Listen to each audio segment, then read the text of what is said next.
Hello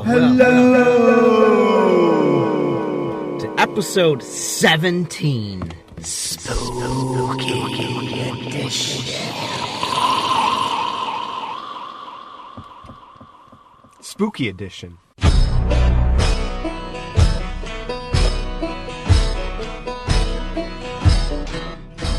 It's Halloween. We're doing something a little different this time around. We picked a spooky location. You will find out about this location tomorrow. It's very significant in our YouTube series. In the season finale of Brattlebrook. How will it end? Who knows? Only we know. Yep. Guess you'll have to tune in. Mm-hmm. But, you know, by the time this airs, it'll be too late. So, we're doing it unscripted, and we have We have nothing planned. We have no script this time, so nothing to go by, no outline. Gonna tell stories, man. Yeah, we're gonna go right off the bat, but I figure we'll try looking for some fucked Halloween towns, you know? We'll see what Google fucking gives us for fucked Halloween towns. And Okay, and the first result was Pornhub, Halloween town porn videos. So, yeah, that's not what I was looking for. Halloween costumes XXX teen porn out, X videos. Is my thing like... Is there a way to filter this out? I don't know. It should already be filtered, right? It's a brand new phone. Let me filter. Yep, I'll crack open a beer. there it is. The crack open of a beer. Oh, man. Yeah, we'll try this again. Nope, I guess it's gonna show up with that. Okay, well. We're on multiple patrols tonight, as it is mischief night, and we're watching these little fucking goblins out here trying to fuck up anything in the park. Gotta keep the park clean. You know, it's fall. How about this? Mm-hmm. Halloween town names. Halloween town names. Okay. I guess we'll go with the first one because it's closest to us. Sleepy Hollow, New York. Yeah. That one's pretty cool. I think I drove through it once. Maybe. Don't forget about Half Moon, New York. Half Moon? Yeah, it's where Wolf lives. Oh. Mm-hmm. How about Frankenstein, Missouri? Frankenstein, Missouri. Or maybe Red Devil, Alaska, if you want to get a little devilish. Thought it would be blue because it's cold. There's Devil's Lake, North Dakota. Don't forget about Hell, Michigan. This place, Kill Devil Hills, North Carolina. Go there because that's where Gravedigger's from. I feel like we mentioned that before. Yeah, I'll mention it again. Pretty sure that was in episode 2, SwampTalk. Ooh, They're here we just go. chickens. What's this? I'm clicking this. Alabama. I guess you guys... No way. All right, in Alabama, they have Pumpkin Setter, Alabama. Oh, they must set Screamer, Alabama. Slaughter Landing, Alabama. Trickum, Alabama. And Yelling Settlement. God damn. Remind me never to go to Alabama. Never go. We already mentioned that one. Arizona also has a pumpkin center. And a Skull Valley. Oh. And Tombstone, Arizona. Arkansas has Black Cat, Arkansas. Don't forget about Death Valley. Death Valley, I'm sure we'll come across that. Pumpkin Bend, Arkansas. Treat. That's where they bend pumpkins.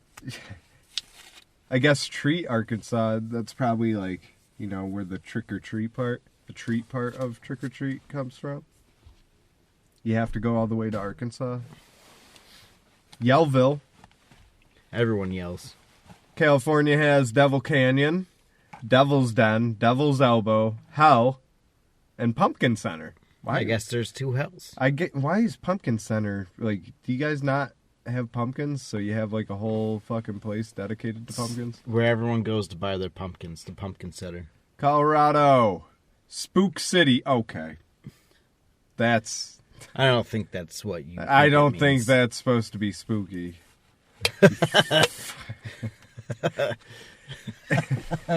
Oh my god. Connecticut, Devil's Backbone, and Firetown. Oh, I never heard of Firetown. Delaware, Slaughter, Delaware, and Slaughter Beach, Delaware. It's where they slaughter everyone. If I ever go on vacation in Delaware, I definitely want to go to Slaughter Beach. Yeah. To get slaughtered. Sounds safe. Get my Florida anus slaughtered. Has Dead Man's Landing, probably from the pirate days, and Pumpkin Center. Oh my god. So many pumpkin centers. This I wonder is if it's fucking at an lame. actual store. Yeah, but like classified as its own town or place. Georgia. Pumpkin, Georgia. Skullhead. Slaughter Creek. Treat and Trickum. Oh, Trickum. Don't want to go Trickum again. Trickum. Idaho has Devil's Ladder. Oh, here you go. Illinois. Booze. Boo.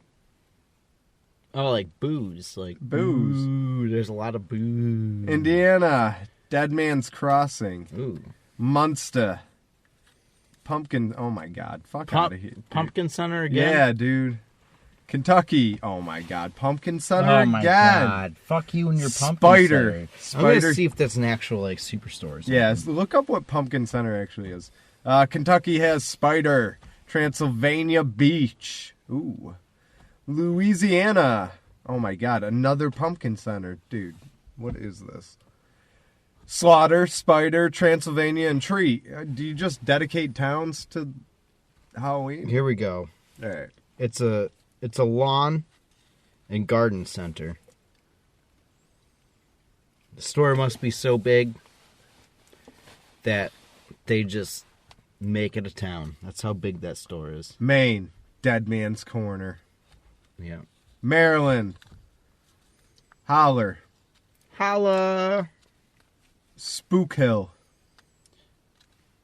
Probably not spooky. Massachusetts, Satan's Kingdom. Yep, that's kind of near us. Well, that's pretty cool. Michigan, Devil's Corner, Devil's Elbow. I think we already said all this. Witch Lake. Body pieces are out there? There's a lot of... What if the devil is all of America? Maybe America is the devil.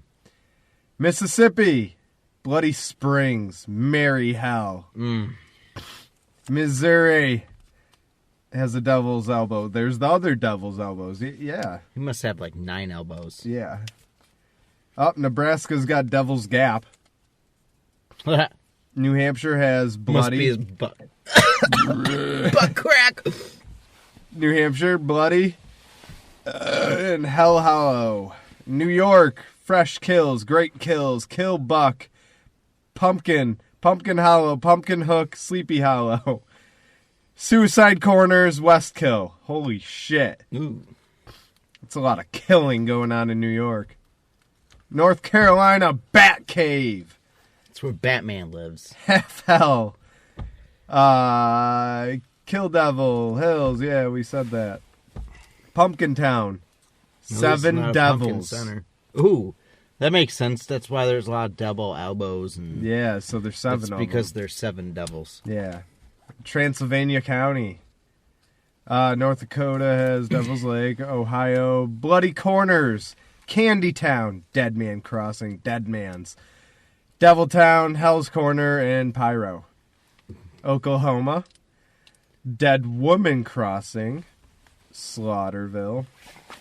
Oregon has Witch Hazel. Oh. Witch Hazel? Yeah. It's a fucking seasoning. Yeah, it's also something you can wipe your butthole with. Pennsylvania has Hershey. I'm drinking Hershey beer tonight. Yeah, he is. South Carolina, Devil's Crossroad. South Carolina, Pumpkin Town, South Carolina, and Spiderweb, South Carolina. Ooh, Spiderweb, that's a different one. Yeah. Let's see. South Dakota has a Pumpkin Center. Okay. Tennessee has all the things that we've said. Texas has Chocolate Bayou. Ooh. How is that spooky? Well, because it's named after chocolate? Whoa, that's a crazy looking fucking thing. It's a tree trunk.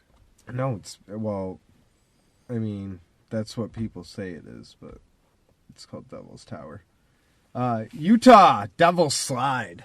Oh, we have Devil's Pulpit here in Great Barrington. Yes, we do have Devil's Pulpit. It's pretty cool. Yes, we have Devil's Pulled Pork. A giant stick of... Devil's Pulled Pork. It's just a giant rock that stands by itself. Like a column. It's pretty dope. Hell of a hike, though. Hell of a hike. Yep, Virginia. Okay, Goblin Town. Makes sense. Goblin Town. Little Hell. Not the big one. Not Big Hell, but Little Hell. Screamersville. Again, where everyone screams. West Virginia has Pumpkin Town, Scary, and Skull Run. Wisconsin, Devil's Corner. Wyoming, Casper. That's where Casper's from. Devil's Den, Devil's Tower, and Skull Creek. And that's it. It's a lot of fucking... same fucking town names all around the United States. I'm gonna make a town and I'm gonna call it Fudge Factory. It's where you get all your fudge. Fucking make fudge. Fucking pack fudge. Whatever you do with fudge, you do it in Fudge Town. You pudge that facker. And pudge it real good. Next we have Halloween movies.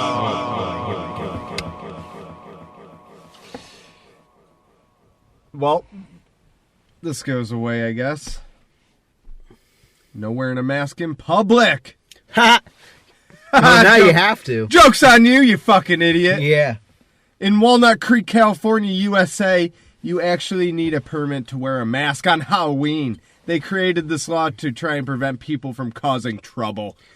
You fucking We're preventing idiots. trouble right now by watching the fucking Brad. You guys are fucking idiots! Wonder if it works. Probably not, due to a pandemic. I wonder if during the pandemic you got to get a permit for your mask. It's a lot of money. That's a lot of money. No, only on Halloween to wear your mask. Right on Halloween. Yeah, you gotta go in. Gotta you go gotta get that permit. fucking. That's a good way for the town to make a lot of fucking money because you have to wear a mask. Pandemics are a great way for towns to make a lot of money. Pretty soon there'll be a mask tax.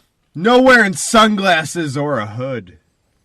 In Dublin, Georgia, USA, not only are you not allowed to wear a mask on Halloween if you are older than 16, you also can't wear sunglasses, a hood, or anything else that may cover your face out in public. Well, that's just a store rule everywhere. You can dress up in your own home, though. Or at least that's legal. No trick-or-treating after 8 p.m. I feel like that's everywhere.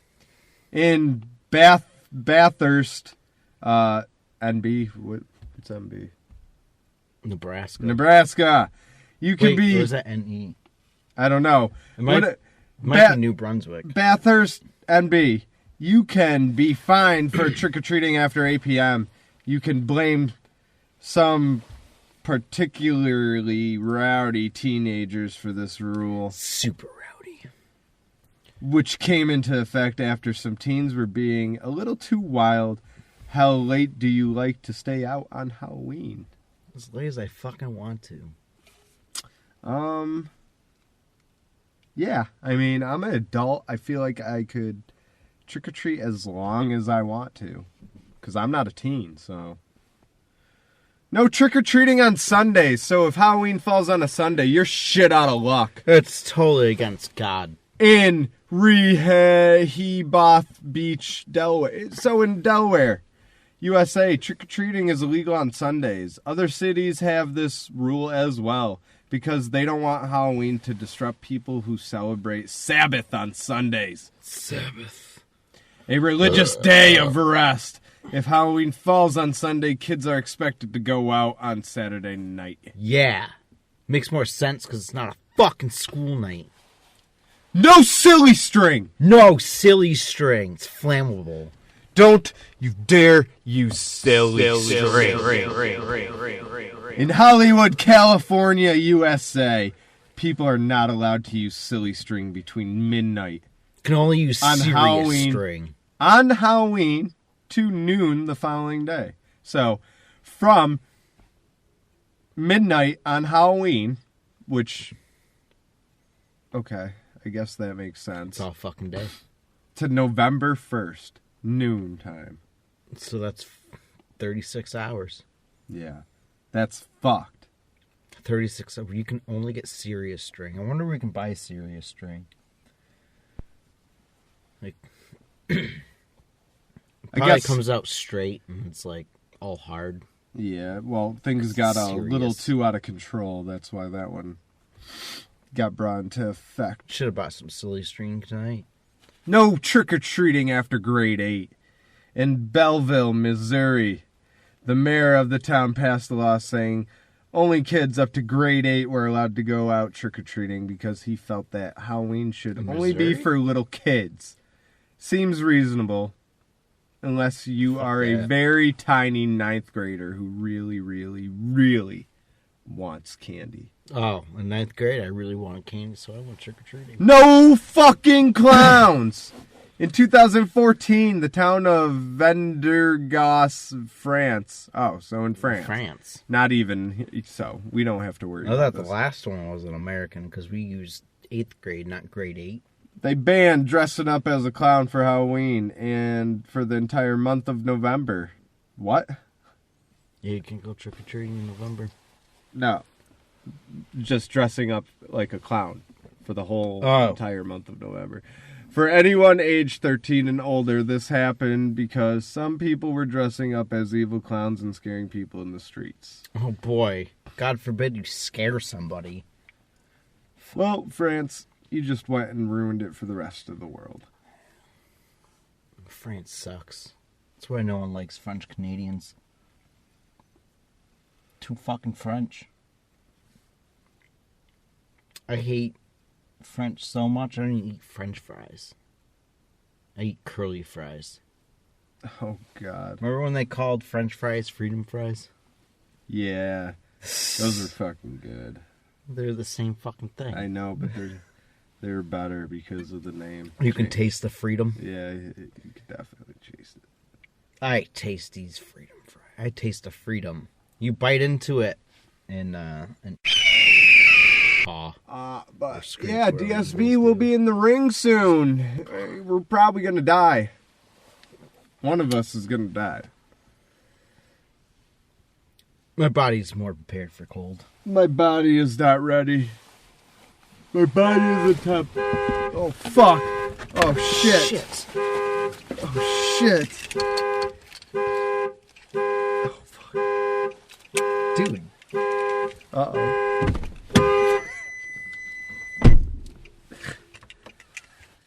My God. Well. I should probably put this beer away. Just in case someone calls the cops on that. Hopefully it's not after 10. Oh, it is. Oh, good. It's 9:58. We had 2 minutes. We're good. Yeah. I don't know what the fuck just happened there. After that fucking thing, Jesus Christ.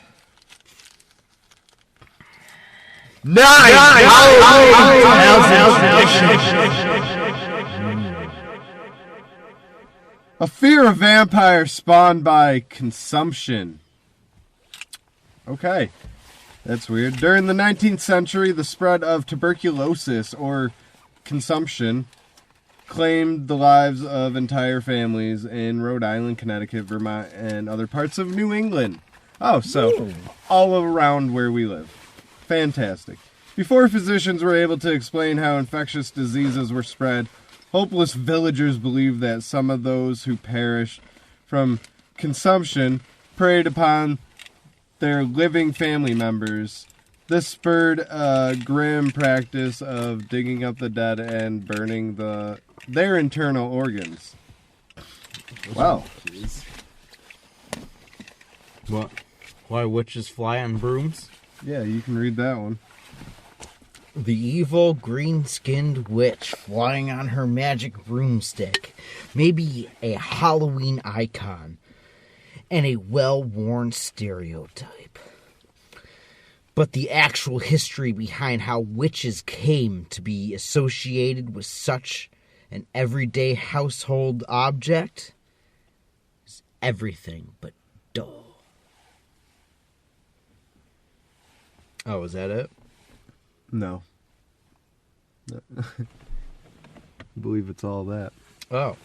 The earliest known image of witches on brooms dates back to 1451. I wasn't even born yet. No, none of us were. 2 illustrations appeared in the French poet Martin Lefranc's manuscript Le Champion des Dames, the Defender of Ladies.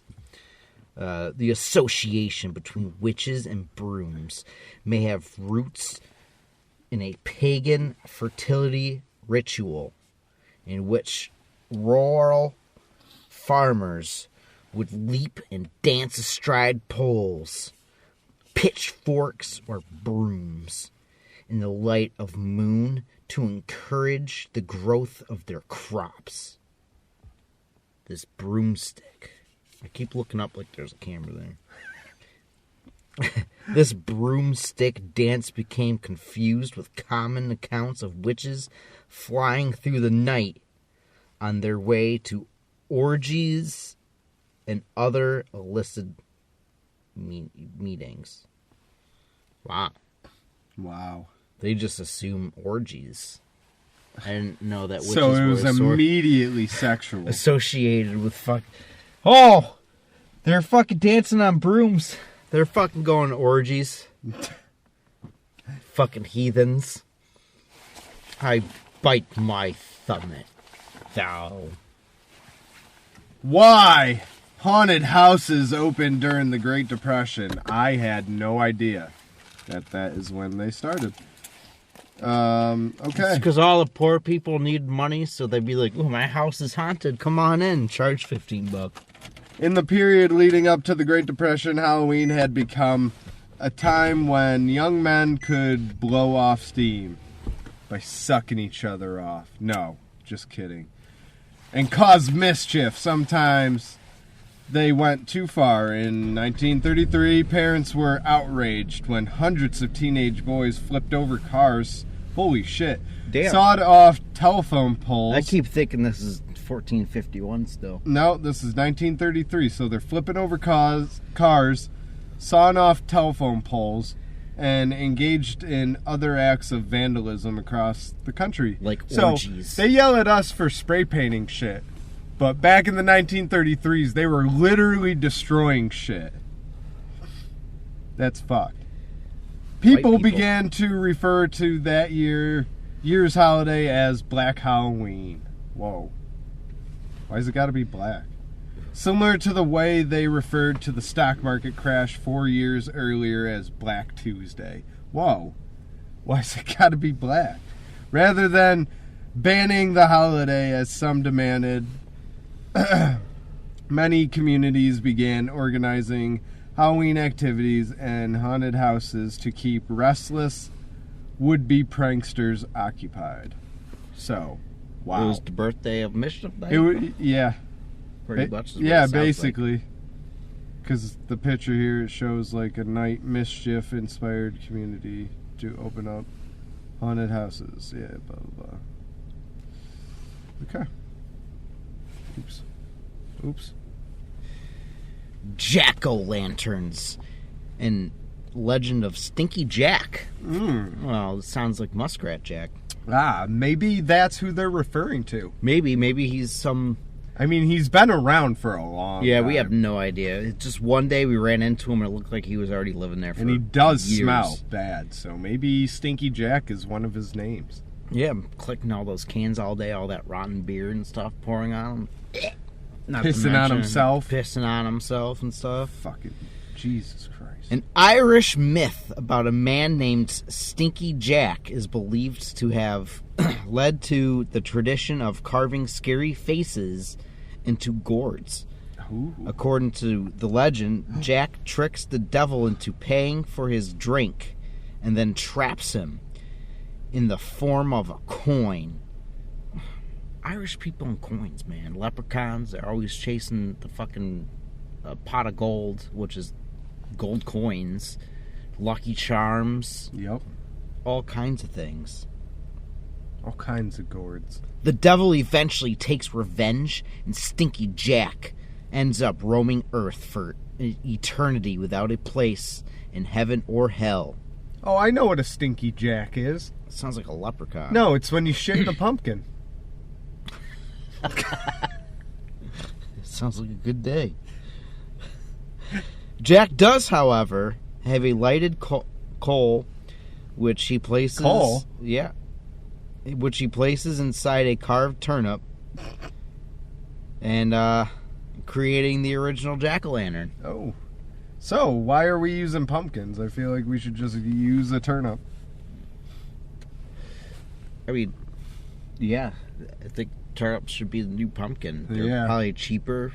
Yeah, they probably last they're longer. Smaller, yeah. They're and you dense can eat as it. fuck, yeah. Well, you can eat it. Yeah, you can eat all gourds. Well, not all of them.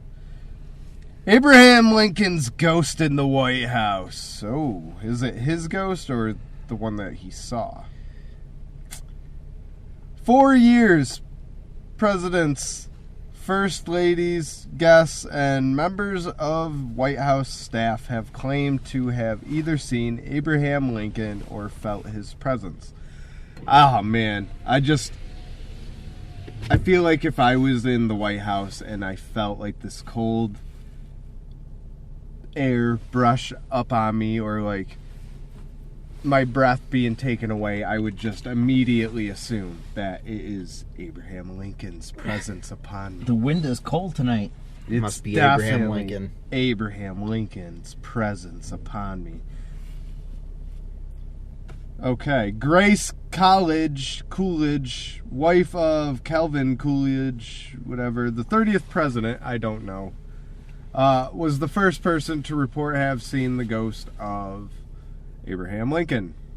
She said he stood at a window of the Oval Office, hands collapsed behind his back, gazing out over the Potomac?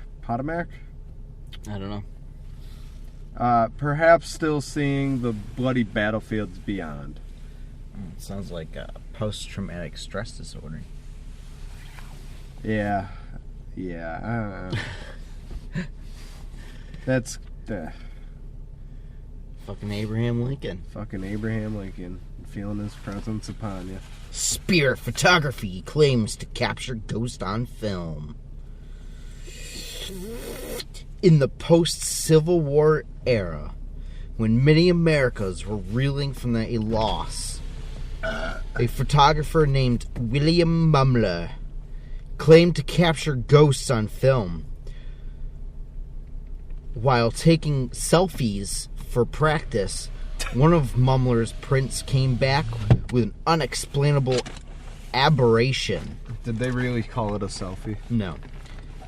Although he was quite alone in the room when the shot was taken, there appeared to be a figure at his side. A girl who was made of light. Whoa.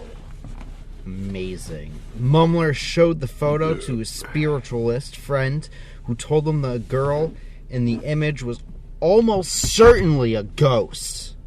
Mumler then began a swift business in so-called spirit photography. This guy sounds like a fucking scam artist.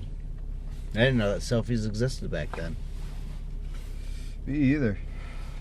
Interesting. Irvin writes, The Legend of Sleepy Hollow. After fleeing yellow fever. What?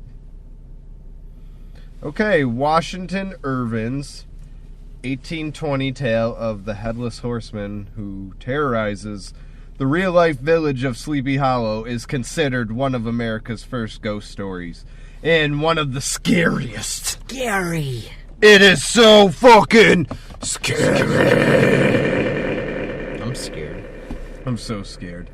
Irvin may have drawn inspiration to his story while a teenager in Tarrytown, New York. He moved to the area in 1798 to flee a yellow fever outbreak in New York City. Yellow fever. Irvin's story takes place in New York, village of Sleepy Hollow. Of course it does. That makes sense now. A lanky newcomer and schoolmaster, Ichabod Crane. Ichabod. I believe that's his name. Is chased by a headless horseman. In the tale, Irvin weaves together actual locations and family names and a little bit of Revolutionary War history to pure imagination and fantasy. Okay, well, I guess there's some truth to his fake-ass lying bitch tale of Sleepy Hollow. Because there's no headless horseman. Horror. Inspired.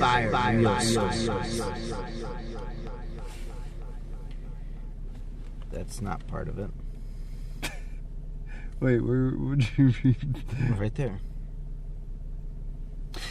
On November 13th, 1974, 23-year-old Ronald Butch DeFeo Jr. murdered his entire family. Oh, hey, is that the Amityville Horror House? I don't know. It is. It says it right there. Oh, that's pretty cool.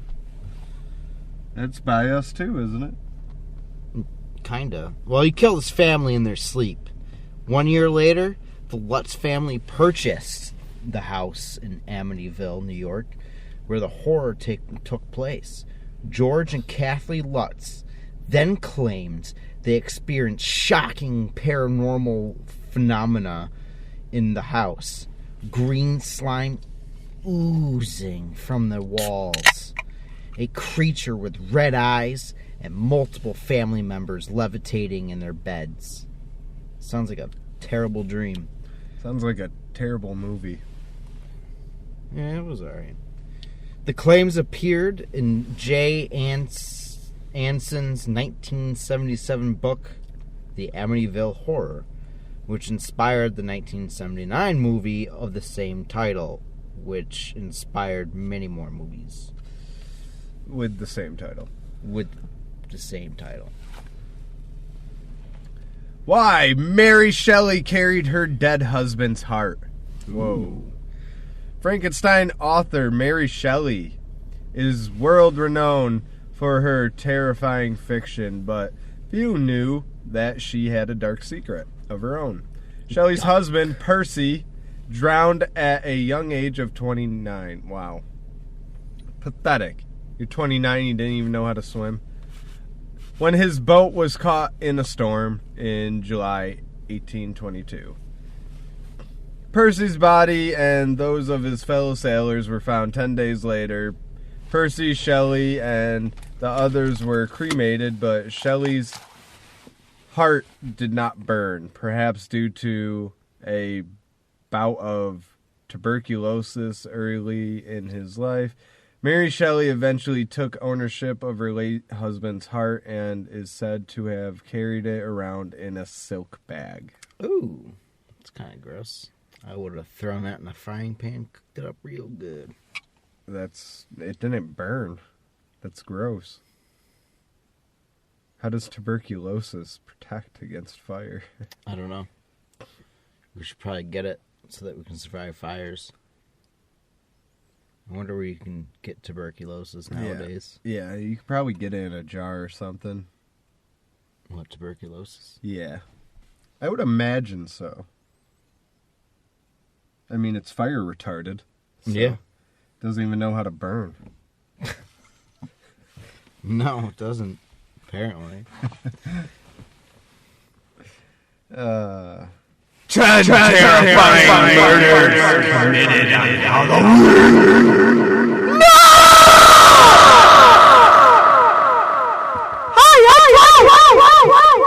Halloween is synonymous with horror. Whether you're attending a haunted house, dressing up as your favorite movie villain, or watching a horror flick, Halloween is a celebration of macabre.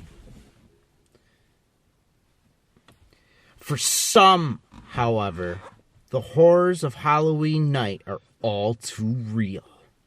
From random senseless slayings to passion-driven murders, All Hallows Eve has been deadly in the past.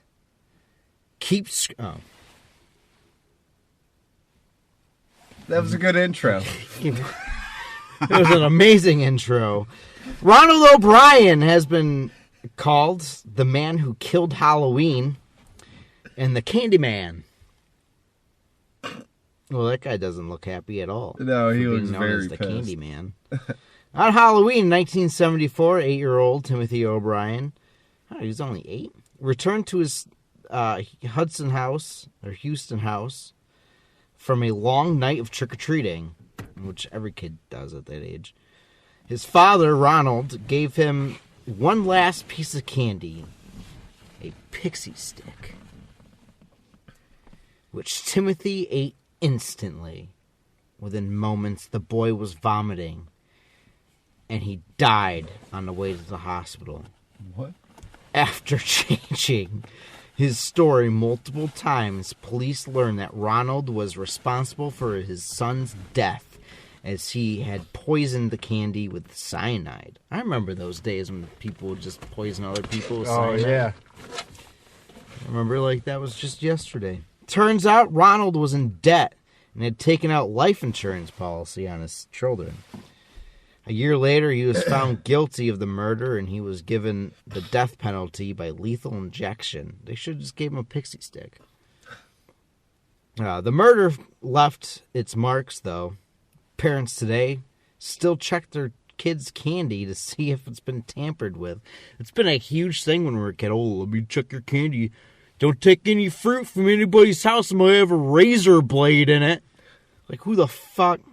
That's like the parents that are afraid that someone's going to give their child a weed candy. Who the fuck is going to spend money to give kids weed candy? Not me. Shit's too expensive. Fucking idiots. Two friends, Leslie Ann Mazzara and Adrian Insagna, were stabbed late one Halloween night. Stabbed. Leslie Mazzara, Adrian Insagna. Come on, did they fucking plan that? And their friend Lauren Menza. Oh my god, this is fucking... You guys. We're busy handing out candy to trick-or-treaters at their Napa, California home on Halloween night, 2004. At around 11 p.m., the three women went to bed, not knowing that there would be one more visitor that night. Minza awoke to a scream from the upstairs bedrooms, ran out of the house, and drove away, leaving her two friends behind. Fucking bitch. Mazzara and Insagna, both 26, were stabbed to death upstairs. Eric Matthew Koppel, a friend of one of the victims, eventually turned himself in and confessed to the murders, though he never told anyone his motive. The Napa Valley Registry reports Koppel is serving a life sentence without possible parole. Okay, I'm going to tell you right now. He was a friend of one of the victims, So he probably knew the other one that got away. Do you not think, like, I don't know. That's kind of fishy. That whole thing's fishy. Here you go. Feel like the friend planned that shit out. Oh, obviously. Like the fucking two chicks that stabbed their friend 19 times for Slender Man. Yeah. Oh my god, this guy looks like Dwight Schrute. The Toolbox Killers murder. The Toolbox Killers murdered for the last time on Halloween in 1979. And judging by that mustache and that hair, it is totally 1979. In 1979, Shirley Ledford was hitchhiking home from a Halloween party when two men picked her up in a dingy van. Little did she know that the two men were known as the Toolbox Killers. Lawrence Bittaker and Roy Norris were famous for picking up female hitchhikers and then torturing them with tools typically found in a toolbox, hence the name Toolbox Killers. They often took pictures of their victims during the slayings. After torturing Ledford, they dropped her body on a stranger's lawn. Oh, there you go. Just drop it on someone else's lawn and blame them for it. It totally works every time. If you're going to kill somebody, drop them on someone else's lawn. Yep. Totally. You know, better yet, leave a note saying it totally wasn't Or you. drop it on your lawn. Yeah, drop it on your lawn. And they'll never suspect it. Yeah, because people always drop them off on other people's lawns. So if you drop it off on your own lawn... Be like, oh my god, I was framed. Yeah. Oh my god, I don't know what that body is. I don't know who that chick is. After torturing Ledford, they dropped her... Oh, I already read that. Wait, did I? Yeah. Dropped her off on the neighbor's yard. Ledford became the pair's fifth and final victim after a friend turned them in. Well, that's why you don't brag about things to your friends. Bittaker was sentenced to death but died in 2019. Oh, wow, just last year of natural causes. Norris, who cooperated in the investigation... Hey, now. I clicked on the link. Yep, for the car. Stupid car ads.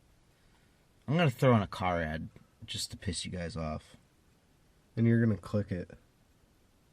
No, I'm just going to make him listen to it right now. Norris, who cooperated in the investigation, was given 45 years to life. Wow. Yeah. Fucking Chuck Norris, man. Killing people and dumping them on other people's lawns. Martha Moxley died after attending a Halloween party. The night before Halloween in 1975, 15-year-old Martha Moxley left her Connecticut home to attend a costume party. On Halloween morning, she was found dead in the backyard, beaten to death by a golf club, according to the New York Times. By that 25 years later, Michael Skackley, who was also 15 at the time of her slaying, was convicted of the murder and sentenced to 20 years to life in prison. He maintained his innocence, and on May 4th, 2018, the Connecticut Supreme Court vacated his conviction. In 2020, CNN reported that the case was reopened to the public. Okay, so, sorry, but no one's ever going to know who killed you. Martha. Yeah, Martha Stewart. In Japan. A Japanese exchange student in 1992 never made it home. Oh, never mind, I read way too quick and just assumed. A Japanese exchange student in 1992 never made it to his Halloween party. Aw, poor little Yang-chang never made it. When Yoshihiro Hattori, a Japanese exchange student, went out on Halloween night in 1992, he was heading to a party in New Orleans. That sounds fun. Unfamiliar with the neighborhood, Hattori struggled to find the address of the event. When he eventually thought he found the house, He knocked. That's usually what you do when you find a house and you go up to it and you knock. What a stupid sentence. Why didn't they just reword it some other way? When he got no answer, he walked back towards his car. That's normal. Suddenly, the door of the house opened. And a Tory said, "We are here." That wasn't even close to being Japanese. "We are here for the party." But the man in the doorway shot Hattori with a revolver. Oh, damn. So, like, you know, probably shot him because he's Japanese. Fucking idiots. Turns out Hattori was at the wrong address. Well, no shit. When police questioned the homeowner, Rodney Beers, he claimed that he had been scared. Who the fuck is scared of an Asian? Were you scared he's gonna school you in math or debates? Like, come on now. Or spelling bee? Jesus Christ. Not every Japanese person knows some form of martial arts. They'll fuck you up in math, though.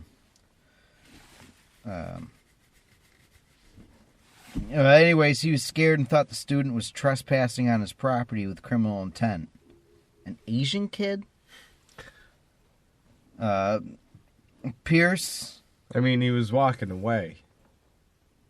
Who? He walked towards his car. He turned turned away. He walked towards his car, and he still shot him. Like, he probably thought he was going to grab some math problems out of his car. Should be illegal. He was charged with manslaughter. Yeah, good. But invoked the Castle Doctrine, in which Americans claim to have the right to apply lethal means to protect their homes. Yeah, well, the guy was walking away, so if he got away scot-free, that just goes to show that our, whatever it is, our system is flawed. Yep. He was found not guilty. Yeah, of course. But, he said, sometimes I feel like he's still in America. Oh, this is the kid's father. Sometimes I feel like he's still in America, Hattori's father told Japan Today in 2012. Someday he'll come home, I say to myself. Well, he's fucking dead, bro. Yeah, he got killed by a useless American. Douchebag that thinks you can just shoot anybody on your property. Oh, if they're coming to my house, I'll just fucking Shoot them. Peter Fabiano died in what police said was a crime of passion in the late 50s. When Peter and Betty Fabiano went to sleep Halloween night in 1957, they thought they were finished with trick-or-treaters, but in the middle of the night, the doorbell of their Los Angeles home rang. Peter got out of bed and brought candy to the door. Why would you do that at midnight? On the doorstep was a woman wearing a mask. She raised her hand, which was in a paper bag, and shot him in the chest. He died instantly.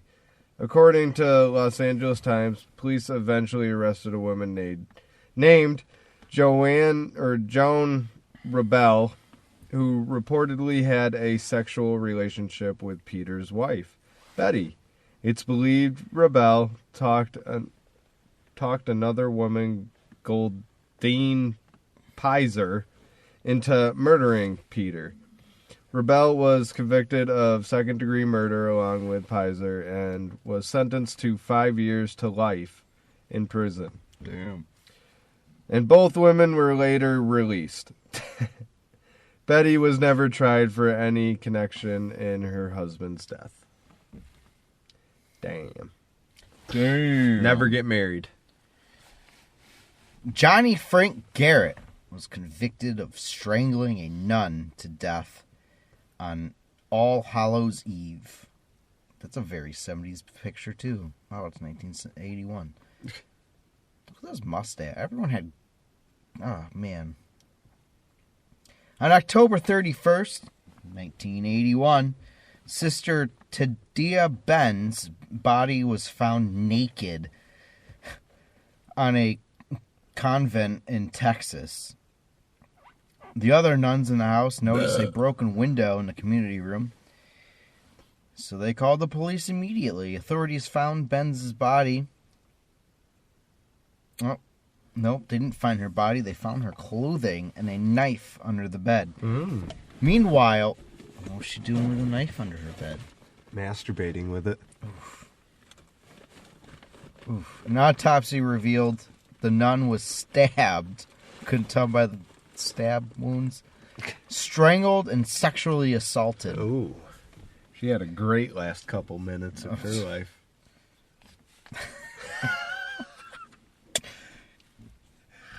Oh, fuck. I'm gonna listen to an hour of this shit. Police arrested a man who lived across the street named Johnny Frank Garrett after a witness saw him running from the convent that evening. Convent.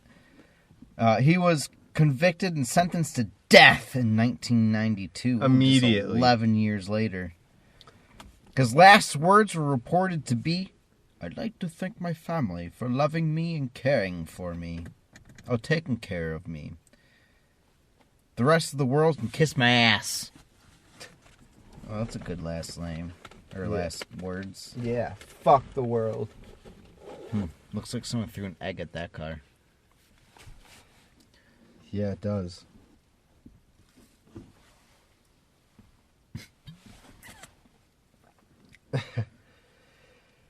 Carl Jackson was killed over an egging incident.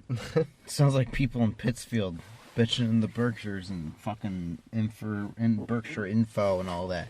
Oh my god! Hey. I saw kids running down the street. I suck eggs. You should really call the cops. Oh my god, you should see how many eggs I can suck. Can you put down this window? Or turn it on so I can roll down my windows? Yeah. So I can smoke this. Alright, throwing eggs on Halloween night is typically a harmless prank. But in 1998, it turned deadly when 21-year-old Bronx resident Carl Jackson and his girlfriend went to pick up her son from a party. Teenagers threw eggs at their car. Jackson got out of the car to yell at the pranksters to stop. In response, one of the teenagers pulled out a gun and shot Jackson through the head. He died instantly. New York Times reported 17-year-old Curtis Sterling was charged with second-degree murder and criminal possession of a weapon. He was convicted and is serving 20 years. According to New York Times, he received a card in the mail every Halloween that reads, "I'm glad you're still there," from Jackson's mother. Huh. Yeah, well, for 20 years, so that's 20 cards. Only 20. Only 20. William Lisk killed his family members on Halloween. What is with these white people and killing their family, man? In 2010, 16-year-old Devin Griffin came home on Halloween to play video games. At that time, probably the first Red Dead. Play video games after attending church, definitely not Red Dead. And spending the previous night sleeping out, probably Red Dead. He noticed the Michigan home was too quiet, so he went to check on his family members. Griffin proceeded to find his stepfather in bed, covered in blood. When police arrived, they found two more bodies, Griffin's mother and brother. Police eventually learned the murderer was Griffin's stepbrother, William Lisk. What a dipshit. Lisk beat his older stepbrother, Derek Griffin, with a hammer, shot his father, William Lisk, 5 times, because the first time probably didn't kill him, and then sexually assaulted and shot his stepmother, Susan Lisk. Sounds like something you'd find on Pornhub. Lisk pleaded guilty to 3 counts of aggravated, he probably was aggravated, murder to avoid the death penalty, but was found dead in his jail cell in 2015 from a self-inflicted wound. Where's the hashtag for that? What's his name? I don't know. Fuck him. He didn't kill himself. Yeah. A brutal killing on Halloween night in 1981 remains unsolved to this day. Photographer Ronald Sisman and Smith College student Elizabeth Platzman were beaten in their Manhattan apartment on Halloween night in 1981 before being shot dead. Their apartment was completely ransacked, but nothing seemed missing. The case remains unsolved. That's a really cool shirt. Oh, yeah, that's weird. Well, that's it. All right, well, happy Halloween. Happy.